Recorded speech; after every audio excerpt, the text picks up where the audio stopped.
Ẹ kú dédé àsìkò yìí o gbogbo ẹ̀yin olólùfẹ́ Tóyìn Tòmátò tẹlifíṣàn.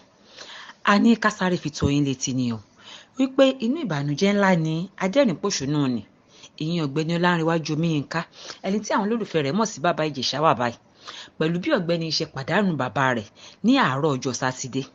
A gbọ́ pé Pa James Omiyínká rẹwà kò ṣàìsàn rárá nígbà tí ọlọ́jọ́ yóò fi dé. Bàbá kú ní ẹni ọdún márùndínlọ́gọ́rùn-ún láì ṣe àìsàn rárá.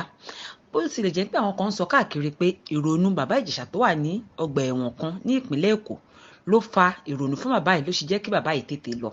Ṣùgbọ́n tí àwọn kan sọ pé àsìkò bàbá ti tó ni, nítorí pé bàbá kò ṣànkú rárá. Bàbá fi ọmọ àti àwọn ọmọ sáyé lọ. Nínú ìròyìn mìíràn láti gbọ́ pé àgbà ọ̀jẹ̀ òṣèré ni Baba Mukaila náà ti jáde fáyé o. Ọ̀gbẹ́ni Kúnlé Afọ́ọ̀dù ló kéde ikú Baba Mukaila lórí ẹ̀rọ ayélujára rẹ̀, tí ó sì jẹ́ kó di mímọ̀ fún ọ̀pọ̀lọpọ̀ àwọn èèyàn pé Baba Mukaila jáde láyé tí wọ́n sì ti sin òkú rẹ̀ ní ìlànà ẹ̀sìn mùsùlùmí. Kúnlé Afọ́ọ̀dù ṣàpèjúwe Baba Mukaila bíi àwòkọ́ṣe rere àti ọ̀kan nínú àwọn àgbà ọ̀jẹ̀ nídìí iṣẹ́ tíátà Yorùbá.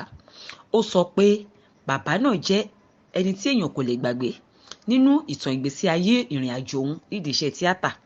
Ọ̀gbẹ́ni Kúnlé Afọ́ọ̀dù jẹ́ kó yé wa pé Baba Mukaila wúlò fóun, wọ́n sì jẹ́ àwòkọ́ṣe rere fóun nídìí iṣẹ́ tíátà yìí. Ju gbogbo ẹ̀ lọ, àdúrà tiwa ni pé k'Ọlọ́run bá wa tẹ́ gbogbo àwọn tó ti jẹ́ ìpè Olúwa sí afẹ́fẹ́ rere. A kò ní rí jù yìí lọ lórí ìròyìn péréńte lórí tẹlifíṣàn Tóyìn Tòmátò fún ti ọjọ́ òní. Ìpàdé wa tún di ọjọ́ mi ọjọ́ rẹ̀. Ó dàbọ̀.